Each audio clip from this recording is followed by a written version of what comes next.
Ladies and gentlemen, the moment you've all been waiting for is now here. I've managed to get the Epstein files. They keep them in a file cabinet in a basement. They're just waiting to be released for all to see. Then we'll have the truth. Really, folks? Really? Welcome back to the Equilibrium Report, where we break down the illusions people cling to, especially the ones that make them feel like justice is just one Freedom of Information Act request away.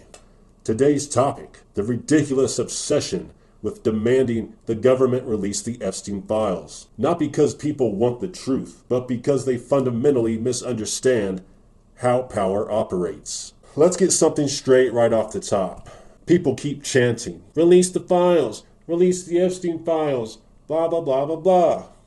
Basically into the void. But those same people also believe the government, intelligence agencies, and powerful officials are the ones in the files. That's like demanding the mafia release its own accounting books. It shows a complete lack of understanding of how institutions protect themselves. Why would any government, left, right, or otherwise, preserve, maintain, organize, and store evidence that could incriminate itself or its allies, along with toppling the entire structure and illusion of power? You think the Bush administration would keep the files that would destroy them, then hand them off to Obama, who would then hand them to Trump, who would then hand them to Biden, who would then hand them back to Trump? Use your brains, people. Use your brains. Like, I'm pretty sure sub 100 IQs can figure that out, or at least come to the conclusion of what's happening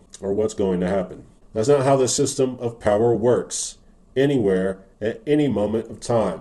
People imagine there's some massive, perfectly preserved Epstein dossier, a Marvel-style glowing briefcase labeled top secret, all the crimes of the elite, just waiting for someone to come along and finally expose it all. They picture it like a big manila folder, names highlighted, photos attached, a sticky note that says, "Don't forget to cover this up." It's fantasy. Governments don't store detailed evidence of their own wrongdoing.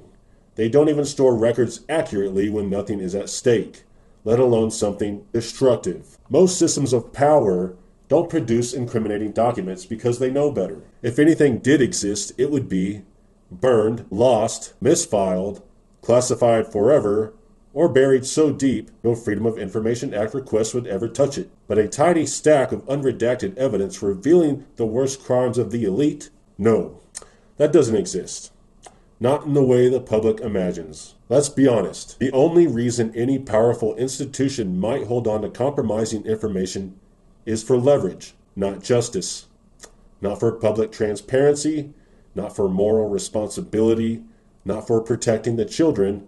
No, for control, for political pressure, for internal bargaining. That's how power traditionally works. Information is currency, secrets are collateral, dirt keeps people loyal. So yes, some things might exist, sealed, controlled, and accessible, but they wouldn't be files, they'd be weapons. And weapons don't get declassified. And one has to wonder, throughout all this, and the massive amount of data and surveillance we have, that they can't ever seem to stop or find this sort of thing going on, or actual terrorism. It's always focused on the citizens. The reason people keep demanding the Epstein files is simple. It's comforting, because if the files exist, then justice might exist. If the files exist, then the system might someday do the right thing. If the files exist, then we're just one court order away from seeing everyone punished. It's a fantasy of accountability, a coping mechanism for a public that knows deep down the powerful rarely face consequences.